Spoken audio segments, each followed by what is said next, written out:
좋아요, 구독.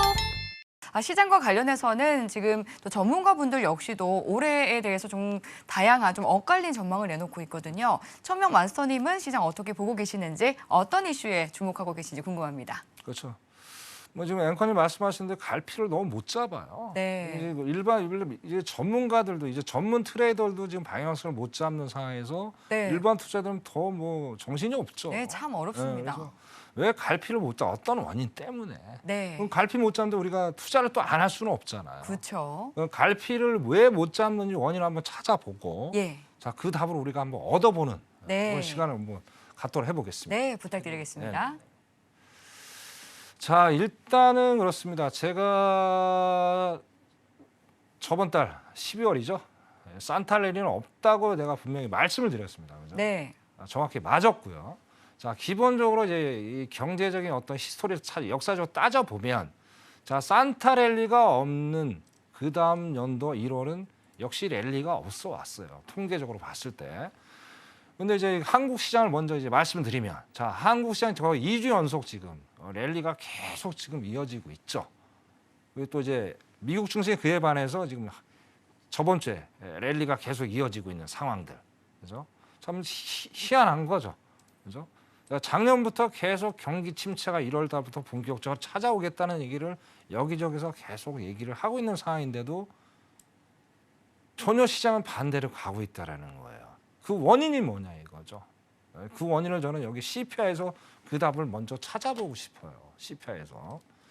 자, CPI에서 찾아봐야 되는데, 자, 이렇게 두 가지 우리가 생각을 해보고 있어요. 야, 연준이 생각하는 방향, 또 시장이 생각하는 방향이 서로 따로 놀고 있다는 거예요.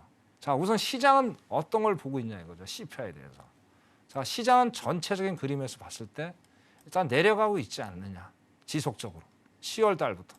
계속 이제 마이너스 그 0.1%까지 빠져 있지 않느냐라는 얘기를 또 하고 있고, 또 상품적인 측면에서 그죠? 많이 내려왔죠. 10월 달에 0.4인데 마이너스 1.1%까지 내려와 있는 상황이에요. 그래서 전체적인 CPI, 또 상품에 대한 CPI, 재화죠, 재화.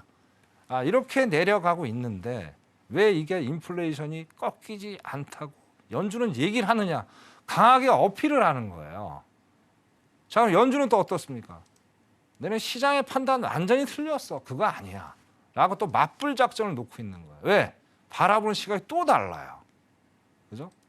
그게 또 두 가지가 있어요. 자, 근원이 지금 달라요. 근원이. 자, 근원이 10월 달에 0.3이었단 말이에요. 자, 11월에 0.2였단 말이에요.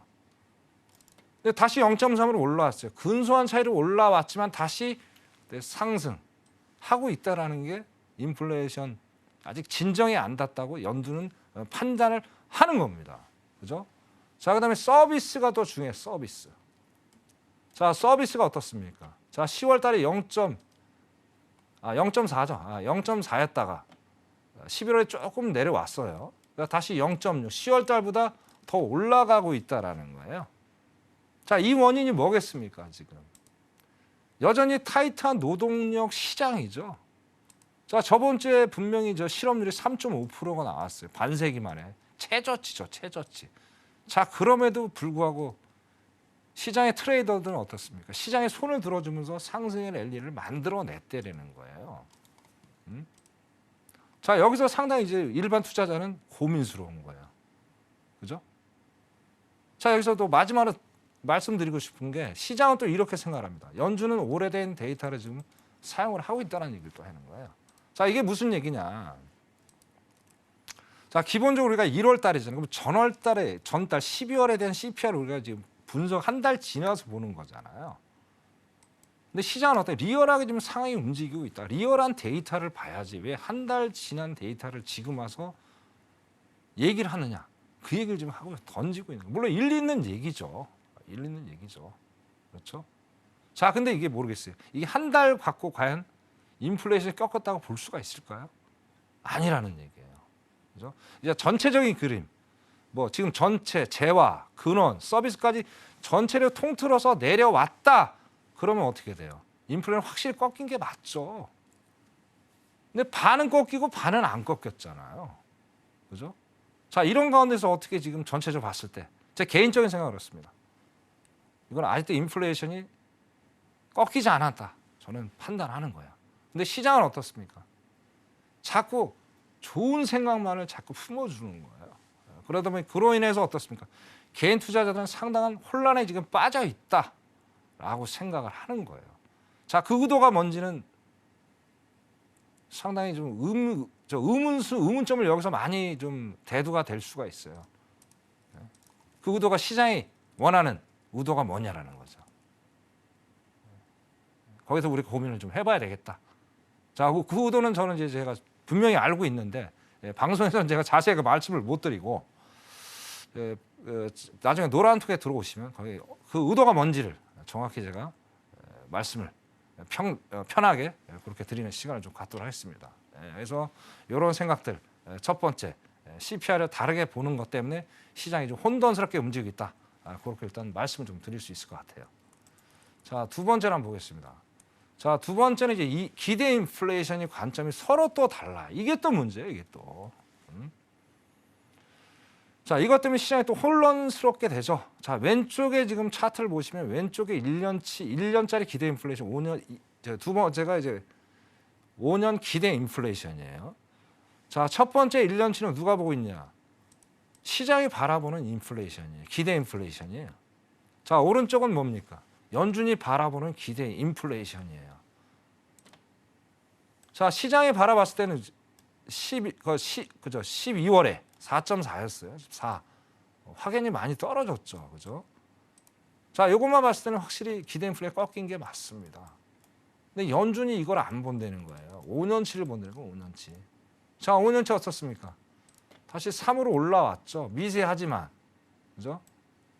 자, 11월 달 3으로 다시 올라왔다. 회귀를 했다는 거예요. 네? 자, 이런 것 때문에 또 시장의 또 혼란성을 야기를 시켰다는 거예요. 그죠?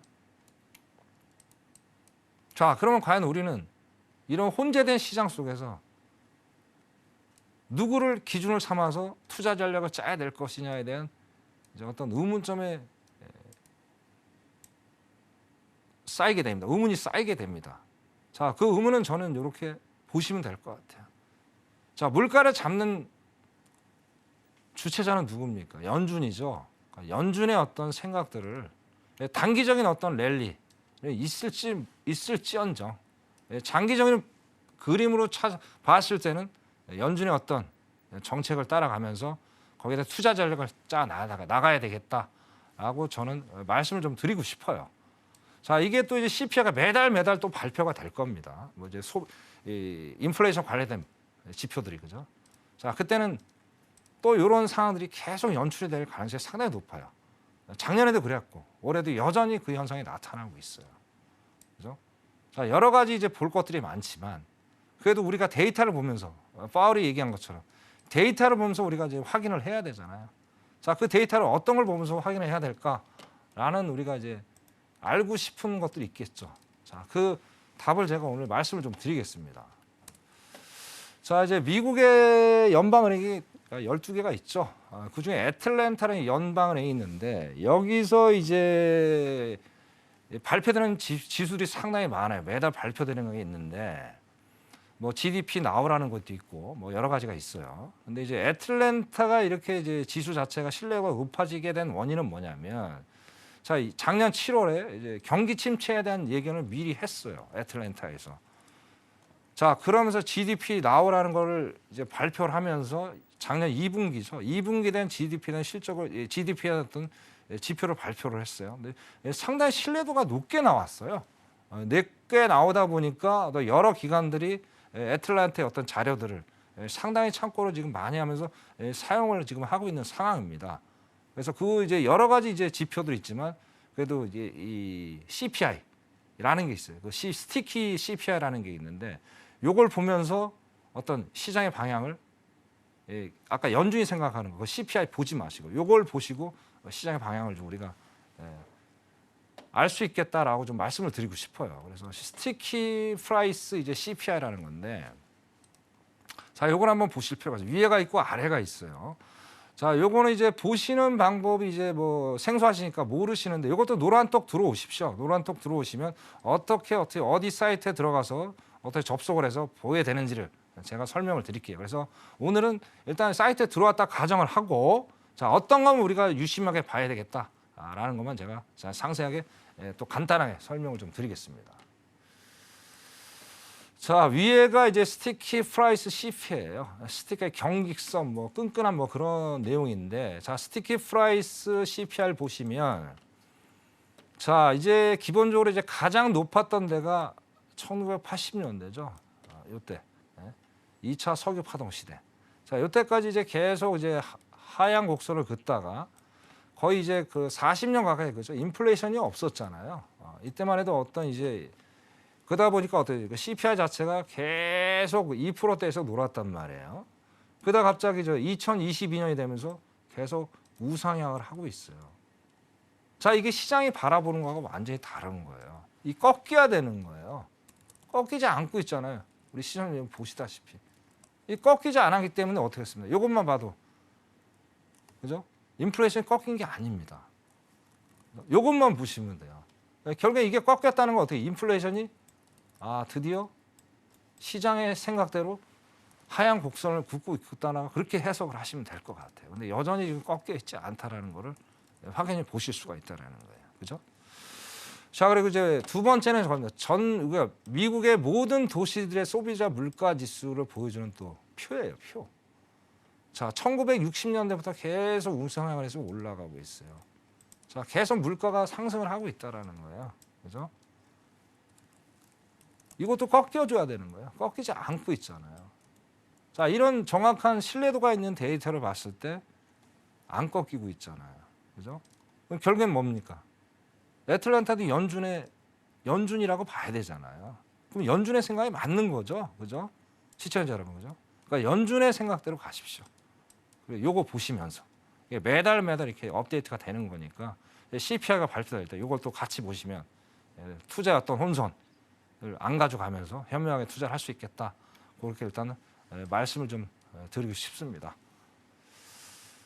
자, 어떻게 됐든 뭐 이렇게 혼돈된 시장이지만 뭐 시간 관계가 없는 상황인데 그래도 우리가 희망을 한번 더 가져볼 필요가 있어요. 그죠?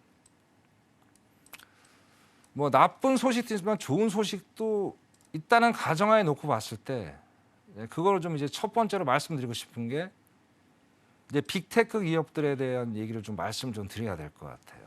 자, 작년부터 이제 빅테크 기업들이 올해 경기 침체를 예상을 하면서 자, 인원 감축을 하겠다는 얘기를 계속 선언을 했습니다. 해서 지금 현재 어떻습니까? 자, 아마존이 이제 18,000명, 뭐 메타가 1만 명 정도, 뭐 등등등등, 그죠? 일단은 감축을 이제 빅테크들이 많이 지금 해고를 하고 있단 말이에요. 자, 이 원인은 뭐 뻔한 거죠. 높은 금리. 어떻게 그리고 그 소비자들이 어떻게 돼요? 자, 지금 우리가 소매 판매는 오히려 이제 내일 발표를 하지만 소매 판매는 지금 줄어들고 있어요. 자, 서비스라는 거예요. 소매하고 서비스는 완전히 다릅니다. 시청자 여러분. 자, 서비스하고 이게 다르기 때문에 소매 판매가 줄어든다는 건 무슨 얘기예요? 기업 실적이 안 좋다는 얘기죠. 자, 그것 때문에 빅테크 기업들이 지금 감원을 하고 있다는 거예요. 해고죠, 해고. 그죠? 자, 그러면 여기로 끝나는 게 아니에요. 자, 밑에는 이 협력 업체들이 상당히 또 리스크가 될 수 있다는 얘기예요. 최악의 경우 어떻습니까? 만기가 도래는 뭐 채권을 못 막는 어떤 여러 가지 이자에 대한 부담들 그런 거리가 발생이 되면 어떻게 최악의 경우 부도까지도 갈 수 있다라는 거예요. 자, 빅테크 기업들이 부도까지 안 가려고 감원을 하는 거죠. 그 투자를 안 하는 거예요. 안 하거나 축소하거나, 그죠? 자, 연준은 연착륙을 원합니다. 근데 만약에 이런 부도 사태가 어디선가 한번 터져 나오기 시작한다면 어떠지? 결국엔 연준은 어떻게 돼요? 금리를 울며 겨자 먹기로 내릴 수밖에 없다라는 얘기예요. 그럼 어떻게 됩니까? 결국 그때 증시가 다시 한번 상승을 하시던 또 모멘텀을 제공을 하겠죠. 근데 이게 또 양날의 칼이 될 수가 있어요. 과거 70년대, 80년대로 돌아갈 수도 있다는 얘기예요. 왜? 인플레이션도 못 잡고 금리 내렸다가 또 갑작스러운 또 인플레가 또 상승을 해버리면 시장은 완전히 혼돈 속에 빠진다는 거예요. 일단 그건 거두절미하고 일단 1차적인 이 희망 메시지 어떤 기업들이 부도 사태가 나타난다면 결국엔 증시가 상승할 수 있는 어떤 모멘텀은 제공하겠다. 그렇게 말씀을 드리고 싶습니다.